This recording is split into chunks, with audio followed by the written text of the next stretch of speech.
तो हेलो बच्चों, कैसे हो। तो आज हम पढ़ने वाले हैं इलेक्ट्रिक चार्जेस एंड फील्ड्स का लेक्चर नंबर 2, जहां मैं आपको पढ़ाऊंगा properties of charges. So let's start. Properties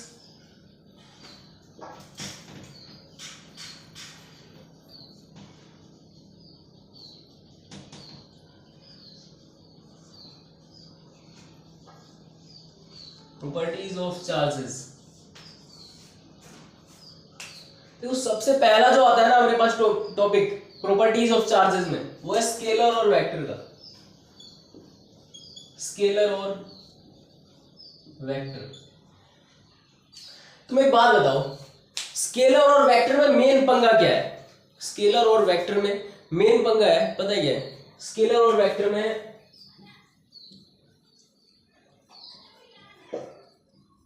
scalar और वेक्टर में मेन पंगा पता ही है। स्केलर और वेक्टर में मेन पंगा है एडिशन का। देखो, जो स्केलर होता है ना, इसको डायरेक्ट ऐड कर सकते हो, डायरेक्टली ऐड कर सकते हो। जैसे 2 + 2 4, समझ गए। तो डायरेक्टली ऐड कर सकते हो इनको, डायरेक्ट एडिशन। लेकिन बात करें वेक्टर की, तो इसके लिए बने हुए हैं लॉज बने हुए हैं चच्चा। वेक्टर लॉज कहते हैं इनको, वेक्टर लॉज। इनमें डायरेक्शन मैटर करता है, ठीक है। तो चार्ज को तुम डायरेक्टली ऐड कर सकते हो, क्योंकि एक स्केलर क्वांटिटी होता है, स्केलर क्वांटिटी होती है ये। अगर मान लो किसी सिस्टम में, कोई सिस्टम है, इसके अंदर चार्ज Q1 Q2 Q3 अगर ये सब है, तो इनको डायरेक्टली ऐड कर सकते हो। मान लो इसके अंदर मैं एक Q4 भी डाल दूं, ठीक है। Q1 की वैल्यू मान लो 2 है, Q2 की वैल्यू भी मान लो 2 है, Q3 की वैल्यू मान लो 2 है, और Q4 की भी वैल्यू मान लो 2 है। तो मैं डायरेक्टली सबको ऐड कर सकता हूँ। Q टोटल निकालूंगा, Q1 + Q2 + Q3 + Q4, सबको ऐड कर दूंगा, डायरेक्ट ऐड कर दूंगा। इसमें कोई मुझे डायरेक्शन नहीं देखना, ठीक है। तो अगर इसका Q टोटल निकाल के बताऊंगा आपको, तो Q1 + Q2 + Q3 अभी आगे आएगा, तो डायरेक्टली ऐड करना है इसमें, ठीक है। इसमें कुछ ज्यादा नहीं सोचना, ये मत सोचना कि इसमें डायरेक्शन नहीं आ रहा है। कोई तो ये सोचने लग जाएंगे, मान लो यहाँ पे 30 डिग्री का एंगल है, Q1 है और Q2 है, बोलेंगे 30 डिग्री का एंगल आ गया सर, यहाँ पे हम वेक्टर लॉस लगाएंगे। नहीं चच्चा, यहाँ पे वेक्टर लॉस नहीं लगाना, जहां दिमाग लगाना है वहीं दिमाग लगाओ, ठीक है। तो चार्ज को डायरेक्टली ऐड कर सकते हैं, ठीक है, डायरेक्ट ऐड कर सकते हैं। अगला टॉपिक है चार्ज इज ट्रांसफरेबल, मतलब चार्ज को ना तुम ट्रांसफर कर सकते हो। देखो,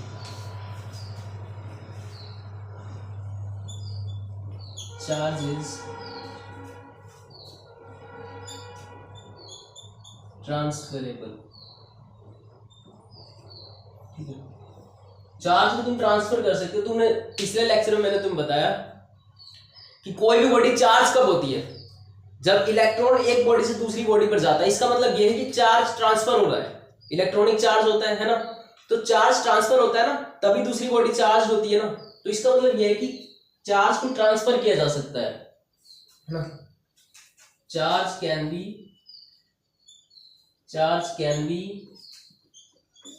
transfer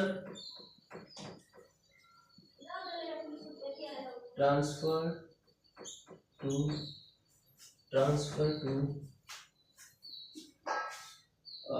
बॉडी।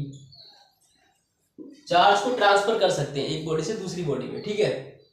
अब बात करते हैं इसकी अगली प्रॉपर्टी के बारे में। Charge is always associated with mass.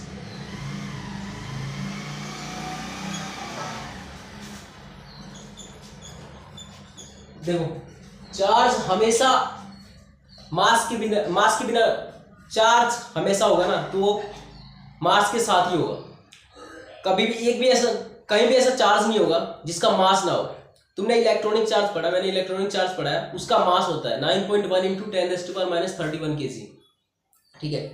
तो कभी भी ऐसा नहीं होगा कि चार्ज मास के बिना एग्जिस्ट करता होगा। मास होगा तभी चार्ज होगा, चार्ज के बिना, मास के बिना चार्ज नहीं हो सकता, ठीक है।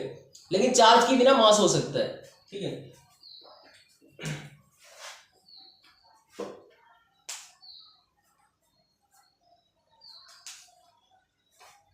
A charged body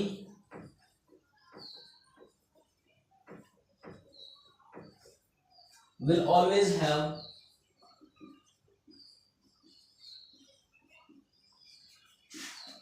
mass, ठीक है। मास के बिना कभी चार्ज नहीं हो सकता। एक और अगली प्रॉपर्टी के बारे में पढ़ते हैं जो बहुत ही इंपॉर्टेंट प्रॉपर्टी है, ये है charge is quantized. Charge is quantized.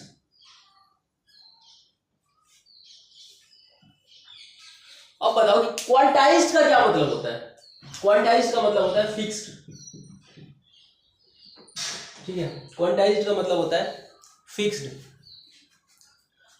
जैसे अगर मैं तुम्हें एक बात बताऊं कि अगर चार्ज तुम किसी भी बॉडी को दे रहे हो, जैसे मान लो, पहले तो ये लिख लो कि एक इलेक्ट्रॉन का जो चार्ज होता है, charge on one electron 1.6 into 10⁻³ coulomb, और मास होता है इलेक्ट्रॉन पर, वो होता है 9.1 इंटू 10⁻31 kg। तो इससे हमें नीचे जाना ही नहीं है ना।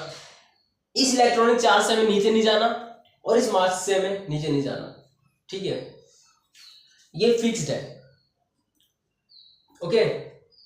अब देखो, तुम है ना किसी भी बॉडी को अगर चार्ज दे रहे हो तो तुम इंटीजर मल्टीपल में दे सकते हो, जैसे वन इलेक्ट्रॉनिक चार्ज 2, 3, 4 ऐसे दे सकते हो। कोई कहे नहीं सर हम तो आधा देंगे, मारेंगे कंटा, क्योंकि एक इलेक्ट्रॉन से छोटा चार्ज होता ही नहीं है, ठीक है। इलेक्ट्रॉन से छोटा चार्ज होता ही नहीं है, ये दिमाग में रखना है। इलेक्ट्रॉन से छोटा चार्ज होता ही नहीं है, ठीक है। तो अगर एक न्यूट्रल बॉडी है, एक न्यूट्रल बॉडी है, मान लो सोडियम एटम है। सोडियम एटम न्यूट्रल होता है, 11 इलेक्ट्रॉन 11 प्रोटॉन, ठीक है। अगर मैंने क्या किया, इसमें एक इलेक्ट्रॉन डाल दिया, 1 इलेक्ट्रॉन मैंने इसमें डाल दिया, तो क्या हो जाएगा, ये नेगेटिवली चार्ज हो जाएगी ना। ये बॉडी नेगेटिवली चार्ज हो जाएगी क्योंकि एक्सेस ऑफ इलेक्ट्रॉन हो गया। इलेक्ट्रॉन मैंने और डाल दिया तो ज्यादा इलेक्ट्रॉन्स दिखेंगे, है ना। एक्सेस ऑफ इलेक्ट्रॉन की वजह से ज्यादा इलेक्ट्रॉन्स दिखेंगे। वैसे ही मान लो मैंने तो एक इलेक्ट्रॉन डाल दिया, तो इसका चार्ज क्या आएगा, इसका चार्ज आएगा 1 इलेक्ट्रॉन। अगर मान लो मैंने 2 इलेक्ट्रॉन डाल देता मैं यहाँ, तो ये इसका चार्ज आता 2 इलेक्ट्रॉन। अगर मैं मान लो यहाँ 3 इलेक्ट्रॉन डाल देता तो इसका चार्ज आता 3 इंटू इलेक्ट्रॉनिक चार्ज। अगर मान लो मैं यहाँ पे 4 इलेक्ट्रॉन डाल देता तो 4 इंटू इलेक्ट्रॉनिक चार्ज। वैसे ही मैं कहूंगी n इलेक्ट्रॉन डाल देता हूं मैं यहाँ पे n इलेक्ट्रॉन, तो क्या आता n इंटू इलेक्ट्रॉनिक चार्ज, ठीक है। तो किसी भी बॉडी के ऊपर, अब मान लो कि मैंने इसमें इलेक्ट्रॉन डाला है और बॉडी नेगेटिवली चार्ज हुई है, तो क्या आएगा यहाँ पे, नेगेटिव आएगा, -Ne, ठीक है। अगर मैं ये कहूं कि यहां से मैंने इलेक्ट्रॉन निकाल दिया, यहां पे ऐड किया है, और यहां से मान लो मैं रिमूव कर रहा हूं, इलेक्ट्रॉन रिमूव कर रहा हूं। जब मैं इस बॉडी में से, सोडियम में से इलेक्ट्रॉन्स रिमूव करूंगा तो क्या होगा, इलेक्ट्रॉन बाहर निकल जाएंगे, यहां पॉजिटिवली चार्ज बन जाएगा, है ना। ये नेगेटिवली चार्ज हो जाएगा, नेगेटिव चार्ज। जब मैं यहां से इलेक्ट्रॉन्स निकाल दूंगा तो यहां पॉजिटिव चार्ज बचेंगे, तो क्या होगा, पॉजिटिवली चार्ज हो जाएगा, ये पॉजिटिवली चार्ज हो जाएगा, और यहाँ पे एक्सेस में पॉजिटिव चार्ज दिखेंगे, प्रोटॉन्स ज्यादा दिखेंगे, ठीक है। अब एक बात बताना, मैं यहां से यहां पे, तो इसका चार्ज क्या आएगा, यहां से मैंने इलेक्ट्रॉन्स निकाल दिए तो चार्ज आएगा, यहां पे इलेक्ट्रॉन्स ज्यादा नेगेटिव चार्ज हो गया था तो इसलिए नेगेटिव चार्ज आया, अगर मैं यहां से इलेक्ट्रॉन्स निकाल दूं और ये पॉजिटिव हो जाए, बॉडी पॉजिटिवली हो जाए, तो यहाँ पे प्लस Ne आता है। ठीक है, अब एक बात बताओ, अगर ये बॉडी इनिशियली m0 मास है, इस बॉडी का कोई बॉडी है तो उसका मास भी तो होगा, सोडियम एटम का मास भी तो होता है। अगर मान लो इनिशियली इसका मास m0 है ना, और मैंने इसके अंदर और ज्यादा इलेक्ट्रॉन्स डाल दिया, अगर इसका इनिशियल मास m0 है, इसके अंदर मैंने और भी ज्यादा इलेक्ट्रॉन्स डाल दिया, तो क्या इसका मास चेंज होगा? बताओ रे, बताओ, क्या इसका मास चेंज होगा? अगर मैंने सोडियम एटम में और ज्यादा इलेक्ट्रॉन डाल दिया, पहले इसका मास कुछ था m0, मैंने और इलेक्ट्रॉन डाल दिया, तो क्या इसका मास चेंज होगा? होगा, क्योंकि इलेक्ट्रॉन डालेंगे, हर एक इलेक्ट्रॉन का मास होता है। मैंने एक इलेक्ट्रॉन डाला, इतना मास इंक्रीज कर दिया। मान लो मैं n इलेक्ट्रॉन डालता हूं, तो n इंटू इलेक्ट्रॉनिक मास इंक्रीज हो जाएगा। ठीक है, तो अगर मैं इसमें इलेक्ट्रॉन ऐड करता हूं तो मास क्या होगा? मास इंक्रीज होगा। अगर इलेक्ट्रॉन डाल दिया तो मास इंक्रीज हो जाएगा। तो यहां पे क्या आएगा? क्या आएगा? फाइनल जो आएगा, मास जो फाइनल आएगा वो आएगा m0, और मैंने इलेक्ट्रॉन डाला है इसके अंदर, m0 के अंदर इलेक्ट्रॉन डाला है, तो क्या हो जाएगा? प्लस Ne ऐड हो जाएगा। देखो, इससे कंफ्यूज मत होना कि ये प्लस क्यों आया। m0 मास था पहले इस बॉडी का, मैंने n इंटू इलेक्ट्रॉनिक चार्ज उसमें डाल दिया, क्योंकि हर एक इलेक्ट्रॉन का मास होता है, तो मास के साथ इलेक्ट्रॉन गया ना, तो मैंने डाल दिया, तो वो ऐड हो गया उसके अंदर जाके, है ना। अब यहां देखो, अगर मैंने यहां से इलेक्ट्रॉन रिमूव कर दिया है, यहां पे एफिशिएंसी ऑफ इलेक्ट्रॉन हो गया, एफिशिएंसी ऑफ इलेक्ट्रॉन, पर जब मैंने वहां से निकाल दिया इलेक्ट्रॉन, तो यहां हो गया deficiency of electron, deficiency of electron. जब इलेक्ट्रॉन मैंने निकाल दिया, तो इसका मतलब यह है कि मैंने Ne इलेक्ट्रॉन निकाला है, वहां से Ne इलेक्ट्रॉन निकाला है, तो इसका फाइनल मास जो आएगा, m फाइनल जो आएगा, नीचे लिख देता हूं, m फाइनल जो आएगा वो देखो, इनिशियल मास m0 है, अब मैंने यहां से इलेक्ट्रॉन निकाल दिया, Ne इलेक्ट्रॉन निकाल दिया, तो ये इसका फाइनल मास आ जाएगा। ठीक है, ये समझ में आ गया। अब चलो इस टॉपिक पर, क्वांटाइजेशन ऑफ चार्ज पर कुछ न्यूमेरिकल्स सॉल्व करते हैं। कौन सा चार्ज पॉसिबल है, कौन सा चार्ज हम दे सकते हैं किसी भी बॉडी को, बताना। जैसे इसको सॉल्व करें तो चार्ज होता है Q is equal to N into E. ठीक है, N इंटू ई होता है ना, तो अब देखो इसको सॉल्व करो, N निकालना है हमें, चार्ज गिवन है 1.6 into 10⁻⁻19 coulomb is equal to N into electronic charge कितना होता है 1.6 इंटू 10⁻⁻19 कूलम। देखो ये दोनों हो जाएंगे कैंसिल, ठीक है, और ये हो जाएगा, इधर आ जाएगा 1, तो N जो आएगा वो 1 आएगा। इसका मतलब ये है कि तुम अब ये बताओ कि एक इलेक्ट्रॉन दे सकते हैं ना, किसी भी बॉडी को एक इलेक्ट्रॉन तो दे ही सकते हैं, एक इलेक्ट्रॉन पॉसिबल है ना, तो ये पॉसिबल है। अब ये देखो, इस पे लगाना 1.6 into 10⁻⁻20 coulomb is equal to N into 1.6 into 10⁻⁻19 coulomb. ये देखना, ये और ये कैंसिल। अब यहाँ से 10⁻⁻20 divided by 10⁻⁻19 is equal to N, ये ऊपर जाएगा और ये आ जाएगा 10⁻⁻1। मतलब ये है कि 1/0.1 इलेक्ट्रॉन, क्या तुम 0.1 इलेक्ट्रॉन, सॉरी ये ऊपर लिख लो, दिखेगा नहीं तुम्हें, ये बताना कि क्या तुम 0.1 इलेक्ट्रॉन ट्रांसफर कर सकते हो। अरे चच्चा नहीं कर सकते, 0.1 इलेक्ट्रॉन नहीं कर सकते। 1 2 3 इंटीजर वैल्यू में ही इलेक्ट्रॉन ट्रांसफर कर सकते हैं, 0.1 इलेक्ट्रॉन नहीं कर सकते। ठीक है, अब ये देखना तुम यार, इसे सोल्व कर लेना, ये भी इसका भी नहीं आएगा सर। देखना Q is equal to N into E, तो चार्ज है 4.5 into 10⁻⁻19 coulomb is equal to N into 1.6 into 10⁻⁻19 -19 से ये गया और ये हो जाएगा, इसका भी नहीं आएगा, देख लेना, नॉट पॉसिबल आएगा इसका।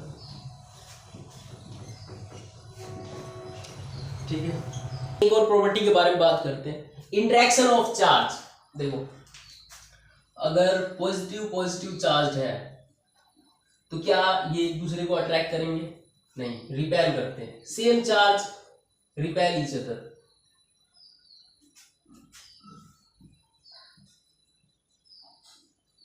अगर पॉजिटिव नेगेटिव है तो unlike charge attract each other.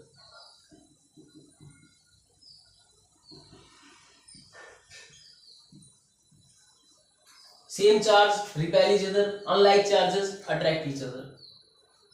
ठीक है, या फिर तुम नेगेटिव पॉजिटिव ले लो, ये भी अट्रैक्ट करेगा एक दूसरे से। और ये होता है सिर्फ इलेक्ट्रिक फोर्स में। ठीक है, इलेक्ट्रिक फोर्स में, ग्रेविटेशनल में नहीं होता।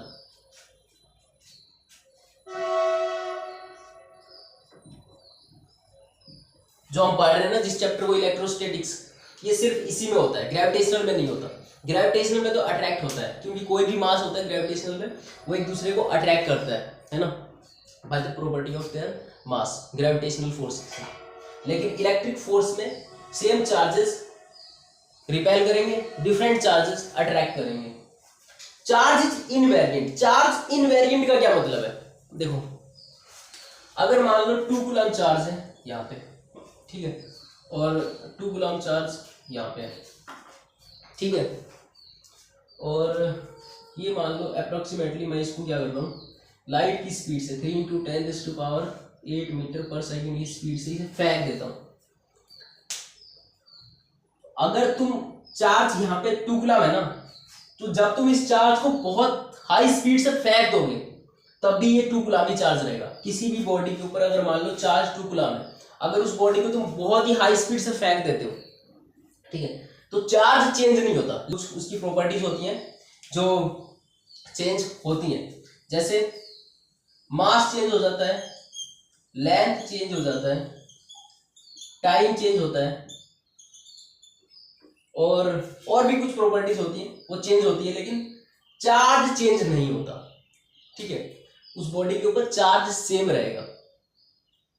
एक तुम पढ़ते हो यार, जैसे एक तो तुम पढ़ते हो क्लासिकल फिजिक्स,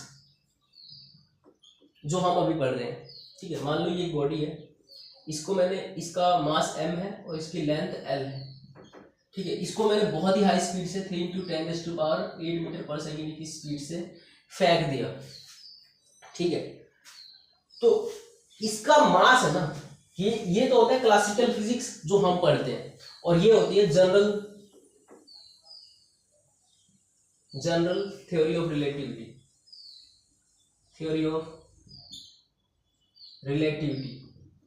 ठीक है, ये होती है जनरल थ्योरी ऑफ रिलेटिविटी। अगर तुम यहाँ पे इसको फेंक देते हो ना, तो इसका मास चेंज होगा, लेंथ चेंज होगा, लेकिन इस पर जो चार्ज होगा ना, वो चार्ज चेंज नहीं होगा। ऐसा नहीं होगा कि तुम अगर मान लो कि लाइट की स्पीड से जा रहे हो और कोई ऑब्जेक्ट लाइट की स्पीड से जा रही है, तो तुम्हें लाइट की स्पीड तुम्हारी स्पीड के बराबर दिखेगी। नहीं, ऐसा नहीं होता, वहां अलग है। ठीक है, वहां ऐसा नहीं होता। वहां अगर तुम लाइट की स्पीड से जा रहे हो और लाइट भी तुम्हारी स्पीड से जा रही है, तो लाइट की स्पीड तुम्हें दिखेगी, लाइट की स्पीड तुम्हें ये दिखेगी। अगर तुम इसी स्पीड से जा रहे हो फिर भी तुम्हें लाइट की स्पीड यही दिखेगी। ठीक है, वहां ये नहीं होता, वहां जनरल थ्योरी ऑफ रिलेटिविटी लगता है, और यहाँ क्लासिकल फिजिक्स जो हम पढ़ते हैं। ठीक है, तो एक और लास्ट प्रॉपर्टी है चार्ज की, आ जाओ उसे पढ़ते हैं। अगर मान लो कि चार्ज को, अगर चार्ज रेस्ट पर है, चार्ज जीरो वेलोसिटी पर है, तो वहां पे देखो, वहां पे होता है, अगर चार्ज जीरो वेलोसिटी पर है ना, तो वहां पे इलेक्ट्रिक फील्ड प्रोड्यूस होती है, इलेक्ट्रिक फील्ड प्रोड्यूस होता है, ठीक है। अगर चार्ज जीरो रेस्ट पर है तो वहां पे सिर्फ इलेक्ट्रिक फील्ड प्रोड्यूस होता है। अगर चार्ज को कॉन्स्टेंटली वेलोसिटी से फेंक देते हैं, कांस्टेंट वेलोसिटी से फेंक देते हैं, उसकी स्पीड चेंज नहीं होती बार बार, वो 10 किलोमीटर पर आवर की स्पीड से चल रही थी, वो बाद में देखा 2 घंटे बाद फिर भी वो 10 किलोमीटर पर आवर की स्पीड से ही चल रही है, तो वहां प्रोड्यूस होता है electric field and magnetic field,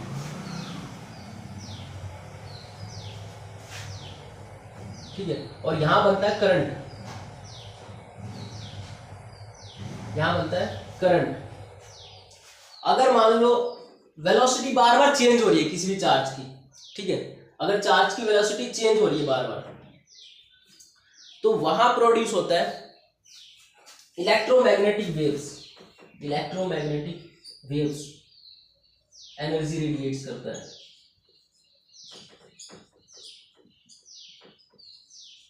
ठीक है। और यहां पे मैग्नेटिक फील्ड प्रोड्यूस होता है, मैग्नेटिक फील्ड के साथ इलेक्ट्रोमैग्नेटिक वेव्स प्रोड्यूस होता है। तो आज के लिए इतना ही, टाटा बाय बाय, एंजॉय करिए और ये लेक्चर अच्छी तरह से रिवाइज करना, अगले लेक्चर में मिलते हैं।